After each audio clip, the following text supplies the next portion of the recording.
What's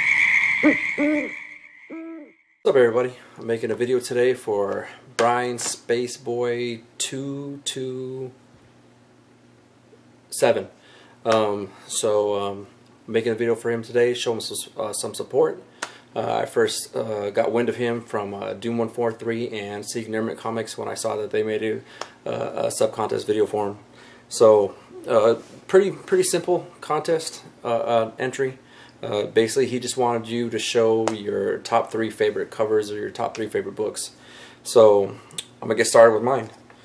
I'm a big Wolverine fan, so one that I really like is X-Men #4, the first appearance of Omega Red.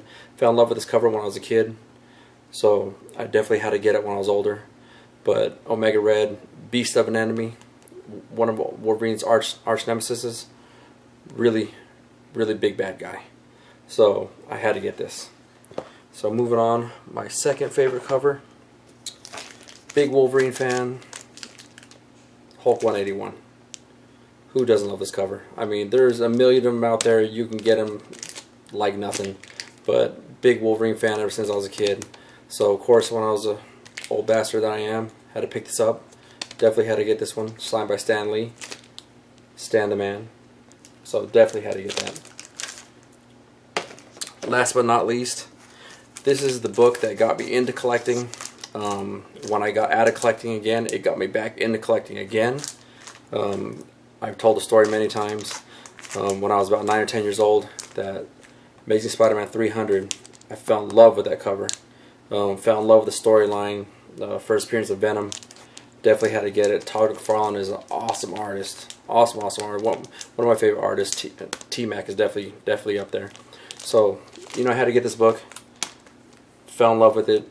Picked it up when I was older. Ended up buying $298, $299, $300 for a really great price before the prices skyrocketed lately. Picked up all 3 for a great price off of eBay about a year and a half ago. So had to add this to my collection. Like I said, Todd McFarlane is a great artist. Fell in love with this cover. I even still have the cover from when I was a kid. Like in my stories, I've said in one of my old videos is that it got rained on, and I actually used it as my wallpaper up here. There's my wallpaper right there. There's my Amazing Spider-Man 300, the same one that I've had ever since I was a kid. So I can never leave this house. I can never sell it because I can't take it off the wall now. It's stuck there. So yeah, can never leave this house. So little trivia for you guys. Since we're talking about Todd McFarlane and Spider-Man, so I said in one of my older videos a long time ago about, I'm pretty sure you guys know this already, about that Todd McFarlane would draw the little spiders on his Torment covers when he first started, and he would count them all and put the number on this bottom right corner to show how many spiders he drew. And this one, he drew so many that he lost count, and he just ended up putting a question mark on there. Sorry guys, I know I told you guys this before in an older video, but I'm just reiterating because I want to show you guys something else. So when he first started drawing Spider-Man, his moniker or his thing was that he would put Felix the Cat in his comic books, in his drawings, and he'd have Felix the Cat in there, like on one page somewhere, something with Felix the Cat on there. So if you look very closely at this very bottom part of this splash page, there's Felix the Cat right under his webbing, right there. I don't know if you guys can see that or not, but that's Felix the Cat right there. So if you guys look at some of Todd McFarlane's older books, that was his thing, to where he would put Felix the Cat in there. And so, you know, a little tidbit for you guys. And then one other tidbit about this Amazing Spider-Man 300 is the way that the black suit came about was Marvel had a contest, and they asked people, hey, we want a new idea for a character, or changing a character up. So there was a guy named, I think his name was Randy Schuler, he made a submission and gave them the idea of having Spider-Man having a black suit. Instead of having the white spider, it was actually red, and he had red web shooters on his hand, and they were a little bit different than what they had in the comic books. But that was his submission, and I forgot who it was at Marvel liked his idea, so Marvel gave this gentleman, Randy Schueller, $200 to basically take his idea and run with it. And so that's how we ended up having the black suited Spider-Man. Little trivia for you guys. And actually, Eddie Brock wasn't actually supposed to be the first Venom. Actually, it was supposed to be a woman. And the storyline goes is that Spider-Man was fighting one of his enemies, and he accidentally pushed the woman's husband in front of a cab while he was fighting, and the guy got ran over and killed. And the wife was pregnant with his kid, and so the symbiote ended up getting on her somehow, and then she was supposed to become Venom.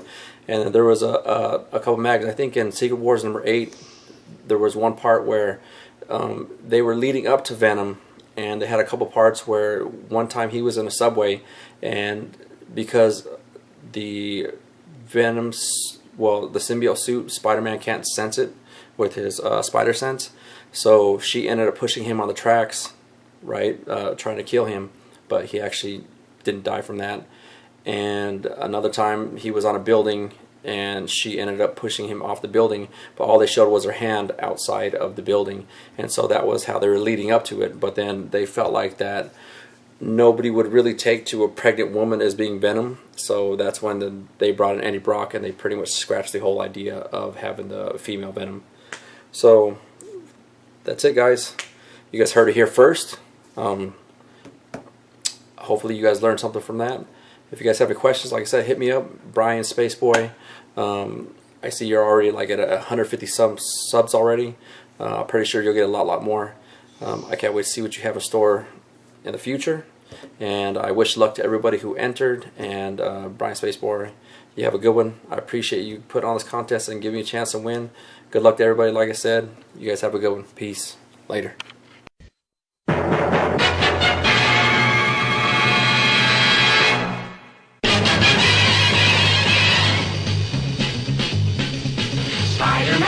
Spider-Man does whatever a spider can. Spins a web any size, catches thieves just like flies. Look out, here comes the Spider-Man. Is he strong? Listen, bud, he's got radioactive blood. Can he swing from a thread? Take a look overhead. Hey there goes the Spider-Man. In the chill of night, at the scene of a crime, like a streak of light, he arrives just in time. Spider-Man, Spider-Man, friendly neighborhood Spider-Man. Wealth and fame, he's ignored. Action is his reward. To him, life is a great big bang. Wherever there's a hang, you'll find a Spider-Man.